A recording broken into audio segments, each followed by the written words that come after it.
ನಮಸ್ಕಾರ. ಎಲ್ಲರೂ ಚೆನ್ನಾಗಿದ್ದೀರಾ ಅನ್ಕೋತೀನಿ. ಹಾಗೆ ಎಲ್ಲ ಕಡೆ ಒಳ್ಳೆ ಮಳೆ ಆಗ್ತಾಯಿದೆ. ನೀರ ಹತ್ರ ಯಾರೂ ಹೋಗಬೇಡಿ, ಹಾಗೆ ನೀರಲ್ಲಿ ಇಳಿಬೇಡಿ. ಏನು ಬೇಜಾರನ್ನ ವಿಚಾರ ಅಂದರೆ ಈ ಒಂದು ವಾರದಲ್ಲೇ 2 ಆನೆಗಳು ಸತ್ತೋಯ್ತು. ತುಂಬ ಬೇಜಾರಾಗುತ್ತೆ. ಈ ಥರ ಒಂದು ಆನೆಗಳು, ಕಾಡಾನೆಗಳು ಏನು ಕರೆಂಟ್ ಹೊಡೆದು ಸಾಯೋದು ನೋಡಿದ್ರೆ ಇದ್ರ ಬಗ್ಗೆ ಸರ್ಕಾರ ಒಂದು ಮಹತ್ವದ ನಿರ್ಧಾರ ತಗೋಬೇಕು. ಏನಕ್ಕೆಂದರೆ ಈ ವರ್ಷದಲ್ಲೇ ಸುಮಾರು ನೋಡ್ಬೋದು ಒಂದು 5ರಿಂದ 6 ಆನೆಗಳೇ ಸತ್ತೋಯ್ತು.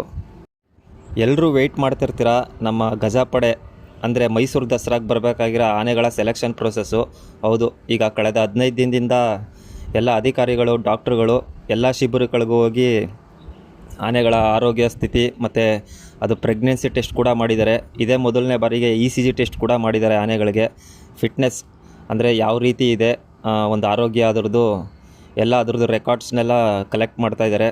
ಇನ್ನೇನು ಸ್ವಲ್ಪ ದಿನದಲ್ಲೇ ಈಗ ಮೊದಲನೇ ಬ್ಯಾಚು ಹಾಗೂ 2ನೇ ಬ್ಯಾಚ್ ಆನೆಗಳು ಯಾವ್ದ್ಯಾವ್ದು ಬರಬೇಕು ಅಂತ ಕೂಡ ಡಿಸೈಡ್ ಮಾಡ್ತಾರೆ. ಲಾಸ್ಟ್ ವರ್ಷ ಇಷ್ಟೊತ್ತಿಗೆಲ್ಲ ಪ್ರೋಸೆಸ್ ನಡೆದಿತ್ತು. ಅಂದರೆ ಈ ವರ್ಷ ಒಂದು 20 ದಿನ ದಸರಾ ಮುಂದೆ ಇರೋದ್ರಿಂದ ಸ್ವಲ್ಪ ತಡವಾಗಿ ಆರಂಭಿಸಿದರೆ ಒಂದು ಸೆಲೆಕ್ಷನ್ ಪ್ರೋಸೆಸ್ಸು. ಲಾಸ್ಟ್ ವರ್ಷ ಆಗಸ್ಟ್ 4ನೇ ತಾರೀಕು ಗಜಪಯಣ ಆಗಿತ್ತು. ಈ ವರ್ಷ ಸ್ವಲ್ಪ ಲೇಟ್ ಆಗ್ಬೋದು, ಆಗಸ್ಟ್ 14ನೇ ತಾರೀಕು ಮೇಲೆ ಆಗ್ಬೋದು. ಏನಕ್ಕೆಂದರೆ ಅದೇ ದಸರಾ ಲೇಟ್ ಇರೋದ್ರಿಂದ ಆನೆಗಳು ಕರೆಸ್ಕೊಳ್ಳೋದು ಲೇಟ್ ಆಗ್ಬೋದು. ಆ್ಯಸ್ ಯೂಶ್ವಲ್ ನಮ್ಮ ಕ್ಯಾಪ್ಟನ್ ಅಭಿಮನ್ಯು ಈ ವರ್ಷವೂ ಸಹ ಜಂಬೂ ಸವಾರಿ ಕ್ಯಾಪ್ಟನ್ ಅವನೇನೆ. ನಮ್ಮ ಮಹೇಂದ್ರ ಬರ್ತಾನೆ, ನಮ್ಮ ಧನಂಜಯ, ಪ್ರಶಾಂತ, ಏಕಲವ್ಯ, ಸುಗ್ರೀವ, ನಮ್ಮ ಗೋಪಿ, ಇದೆಲ್ಲ ರೆಗ್ಯುಲರ್ ಆನೆಗಳು, ಬರೋ ಅಂಥ ಆನೆಗಳೇ ಎಲ್ರಿಗೂ ಗೊತ್ತಿರೋದೇನೆ. ಆದರೆ ಈ ವರ್ಷ ಒಂದು ಕಂಜನ್ ಬರದೇ ಇರೋ ಕಾರಣ ಹಾಗೆ ಹೆಚ್ಚುವರಿಯಾಗಿ ಒಂದು 2-3 ಹೆಣ್ಣಾನೆಗಳು ನೋಡ್ಬೋದು.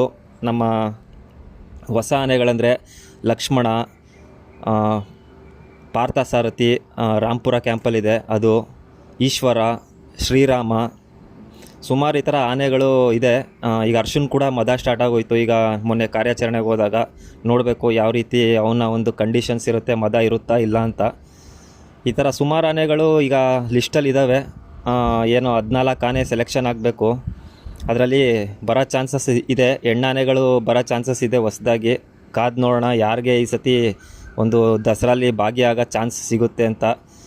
ನಮ್ಮ ಪ್ರಕಾರ ಬಂದರೆ ಒಂದು ಲಕ್ಷ್ಮಣಂಗೆ, ಈಶ್ವರಂಗೆ ತುಂಬಾ ಚಾನ್ಸ್ ಇದೆ ಅನ್ಬೇಕು. ಏನಕ್ಕೆ ಅಂದರೆ ಅದು ಲಕ್ಷ್ಮಣ ಆನೆ ಸುಮಾರು ಕಾರ್ಯಾಚರಣೆಗಳು ಕೂಡ ಭಾಗವಹಿಸ್ತು, ಈಶ್ವರನೂ ಅಷ್ಟೇ. ಈಗ ಶ್ರೀರಾಮನ ವಿಚಾರಕ್ಕೆ ಬಂದರೆ ತುಮಕೂರು ದಸರಾಗೆ ಅವನು ಕೂಡ ಕಳಿಸ್ಬೋದು ಅಂತ ಒಂದು ನಿರೀಕ್ಷೆ ಇದೆ. ಲಾಸ್ಟ್ ವರ್ಷ ಅವನೇ ತುಮಕೂರು ದಸರಾ ಮಾಡಿಕೊಟ್ಟಿದ್ದು. ಇನ್ನು ನಮ್ಮ ಎಲ್ಲರ ನೆಚ್ಚಿನ ಭೀಮ ಹಾಗೂ ಶ್ರೀಕಂಠ, ಈ 2 ಆನೆಗಳಿಗೂ ಕೂಡ ಈಗ ಮದ ಸ್ಟಾರ್ಟ್ ಆಗಿದೆ. ಅದು ಸಹ ಕ್ಯಾಂಪಲ್ಲೇ ಇದೆ, ಯಾವುದೇ ರೀತಿ ಕಾರ್ಯಾಚರಣೆಗೆ ಬಳಸ್ಕೊಂಡಿಲ್ಲ. ತುಂಬ ಜನ ಕೇಳ್ತಾಯಿದ್ರು ಭೀಮ ಯಾಕೆ ಕಾರ್ಯಾಚರಣೆಗೆ ಬಂದಿಲ್ಲ, ಶ್ರೀಕಂಠ ಯಾಕೆ ಯೂಸ್ ಮಾಡ್ಕೋತಿಲ್ಲ ಕಾರ್ಯಾಚರಣೆಯಲ್ಲಿ ಅಂತ. ಮದ ಇರೋ ಕಾರಣ ಅದು ಕ್ಯಾಂಪಲ್ಲೇ ಇದೆ, ಯಾವುದೇ ರೀತಿ ಕಾರ್ಯಾಚರಣೆಯಲ್ಲಿ ಭಾಗವಹಿಸಿಲ್ಲ. ಸುಮಾರು ಜನ ಕೇಳ್ತಾಯಿದ್ರು ಶ್ರೀಕಂಠಂಗೆ ಮದ ಬಂದಿದೆಯಾ ಅಂತ ಒಂಥರ ಆಶ್ಚರ್ಯ ಪಡ್ತಾಯಿದ್ರು. ಏನಕ್ಕೆ ಅಂದರೆ ಅದು ಕ್ಯಾಪ್ಚರ್ ಆದಾಗಿಂದ ಅದು ಮದನೇ ಬಂದಿಲ್ಲ. ಈಗ ಒಂಥರ ಖುಷಿಯಾಗಿ ಅದು ದಸರಾಲ್ ಕೂಡ ಪಾಲ್ಗೊಳ್ತು. ಹಾಗೆ ಒಂದು 3-4 ಕಾರ್ಯಾಚರಣೆ ಕೂಡ ಭಾಗವಹಿಸಿತ್ತು ಶ್ರೀಕಂಠ ಆನೆ. ಒಂಥರ ಅದಕ್ಕೂ ಖುಷಿ, ಈಗ ರಿಲ್ಯಾಕ್ಸ್ ಮೋಡಲ್ಲಿರ್ಬೋದು. ಮದ ಸ್ಟಾರ್ಟ್ ಆಗಿದೆ, ಒಂದು ಖುಷಿ. ಆನೆಗೆ ಮದ ಬಂದರೆ ಒಂದು ಆರೋಗ್ಯ ಚೆನ್ನಾಗಿರುತ್ತೆ ಅಂತಲೇ ಅರ್ಥ. ಒಳ್ಳೆಯದಾಗಲಿ ನಮ್ಮ ಎಲ್ಲ ಆನೆಗಳಿಗೂ. ಹಾಗೆ ಸುಮಾರು ಜನಕ್ಕೆ ಹೊಸ ಆನೆಗಳು ಬರಬೇಕು ಅಂತಲೂ ಆಸೆನೇ. ಕರಡಿ ಆಗಿರ್ಬೋದು, ಸೀಗೆ, ಸಾರಥಿ, ಮಾಸ್ತಿ, ಈ ಥರ ಸುಮಾರು ಆನೆಗಳು ನೋಡಬೇಕು ಅಂತ ಸುಮಾರು ಜನಕ್ಕೆ ಆಸೆ. ಇನ್ನು ಮತ್ತಿಗೂಡಿನ ಕ್ಯಾಂಪಿಂದ ಬಂದರೆ ಪಾರ್ಥಸಾರಥಿ ಅಂತಿದೆ, ಅಂದರೆ ಸಾರಾ ಮಾರ್ಟಿನ್ ಅದ್ರ ಹೆಸರು. ಇನ್ನು ನಮ್ಮ ದೇವೇಂದ್ರ, ಈ ಥರ ಹೊಸ ಆನೆಗಳನ್ನ ನೋಡಬೇಕು ಅಂತ ಸುಮಾರು ಜನಕ್ಕೆ ಆಸೆ ಇದೆ. ಆದರೆ ಅದು 100% ಟ್ರೈನಿಂಗ್ ಆಗಬೇಕು. ಲಾರಿ ಹತ್ತೋದು ಕಲಿಬೇಕು ಫಸ್ಟು. ಏನು ಪಟಾಕಿ ಸೌಂಡ್ಗೆ ಹೆದರಬಾರ್ದು. ಹಾಗೆ ಕಾರ್ಯಾಚರಣೆಯಲ್ಲಿ ಭಾಗವಹಿಸಿರಬೇಕು. ಸುಮಾರು ಈ ಥರ ಎಲ್ಲ ಒಂದು ಫಿಟ್ನೆಸ್ ಆಗಿರ್ಬೋದು, ಅದು ಒಂದು ಸೆಲೆಕ್ಷನ್ ಪ್ರೋಸೆಸ್ಸಲ್ಲಿ ಮಾಡ್ತಾರೆ. ಆಗ ಅದು ನಮ್ಮ ಅಧಿಕಾರಿಗಳಿಗೆ ಓಕೆ ಅನಿಸಿದರೆ ಅದನ್ನೂ ಕೂಡ ತರ್ಬೋದು ಅವರು. ಇನ್ನು ನಮಗೆ ಪರ್ಸ್ನಲಾಗಿ ಒಂದು ಆನೆ ಬರಬೇಕು ಅಂತಂದರೆ ಈ ಆನೆ ಬಗ್ಗೆ ಯಾರೂ ಇದುವರೆಗೂ ಒಂದು ಕಮೆಂಟು ನೋಡಿಲ್ಲ ನಾನು. ಅಜ್ಜಯ್ಯ ಅಂತ ಒಂದು ಆನೆ ಇದೆ ನಮ್ಮ ದುಬಾರೆ ಕ್ಯಾಂಪಲ್ಲಿ. ಅದು ಕೂಡ ಧನಂಜಯ, ಸುಗ್ರೀವ ಏನಿದೆ ಆ ಥರ ಒಂದು ಹೈಟು, ಪರ್ಸ್ನಾಲಿಟಿ, ಅಷ್ಟು ಧೈರ್ಯ ಇರೋ ಅಂಥ ಆನೆ. ಎಲ್ಲ ಥರ ಟ್ರೈನಿಂಗ್ ಆಗಿರೋ ಆನೆ ಅದು ಎಷ್ಟೊಂದು ಕಾರ್ಯಾಚರಣೆಗಳು ಸಹ ಮಾಡಿದೆ.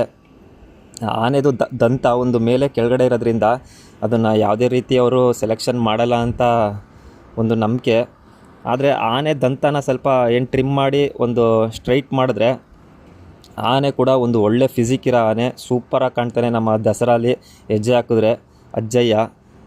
ನಮ್ಮ ದ್ರೋಣ ಆನೆ ಏನಿತ್ತು, ಹಳೆಯ ದ್ರೋಣ 1999 ತೀರೋಯ್ತು, ಆ ಥರ ಒಂದು ಆನೆ ಅದು ಅಜ್ಜಯ್ಯ.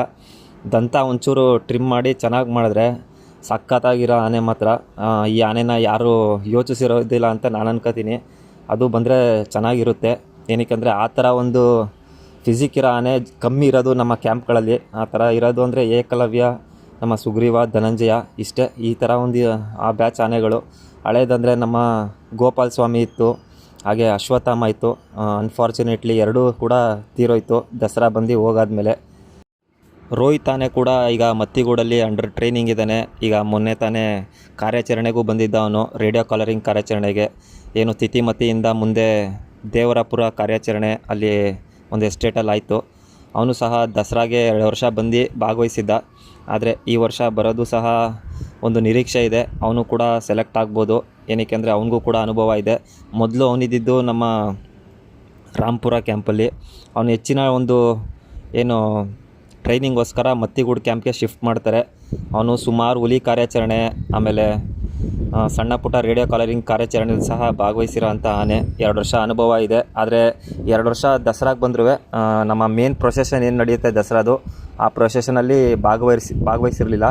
1 ವರ್ಷ ಏನು ಮಾಡಿದ ಅಂದರೆ ನಮ್ಮ ಎಕ್ಸಿಬಿಷನ್ ಗ್ರೌಂಡ್ಸು ಏನು ಸಿಡಿಮದ್ದು ತಾಲೀಮು ನಡೆಸ್ತಾರೆ, ಆಗ ಗಾಬರಿಯಾಗಿ ಓಡೋಗಿದ್ದ. ಅದೊಂದು ಬಿಟ್ಟರೆ ಇನ್ನೇನಿಲ್ಲ. ಅವನು ಸಹ ಭಾಗವಹಿಸ್ಬೋದು. 25 ವರ್ಷ ಕೇವಲ ಅವನಿಗೆ. ಅವನು ಕೂಡ ಸೆಲೆಕ್ಟ್ ಆಗೋ ಚಾನ್ಸಸ್ ಕೂಡ ಇದೆ. ಒಳ್ಳೆ ಫ್ಯೂಚರ್ ಇರೋ ಅಂಥ ಆನೆನೇ ಅದುವೇ. ಸುಮಾರು ಜನ ಮೆಸೇಜ್ ಮಾಡ್ತಿರ್ತೀರ, ಹಾಗೆ ಕಮೆಂಟಲ್ಲಿ ಸಹ ಕೇಳ್ತಾ ಇರ್ತೀರ, ನಾವು ಆನೆಗಳು ನೋಡಬೇಕು, ಕ್ಯಾಂಪ್ ಓಪನ್ ಯಾವಾಗ ಅಂತ. ಸದ್ಯದ ಮಟ್ಟಿಗೆ ಅಲ್ಲಿ ಏನು ವಾತಾವರಣ ಅಂದರೆ ಎಲ್ಲ ಥರ ಒಂದು ಬ್ಯಾರಿಗೇಟ್ ಆಗಿರ್ಬೋದು, ಏನು ಹೊಸ SOP ಬಂದಿದೆ, ಆ ಪ್ರೊಸೀಜರ್ನ ಮಾರ್ಕಿಂಗಲ್ಲಿದ್ದಾರೆ.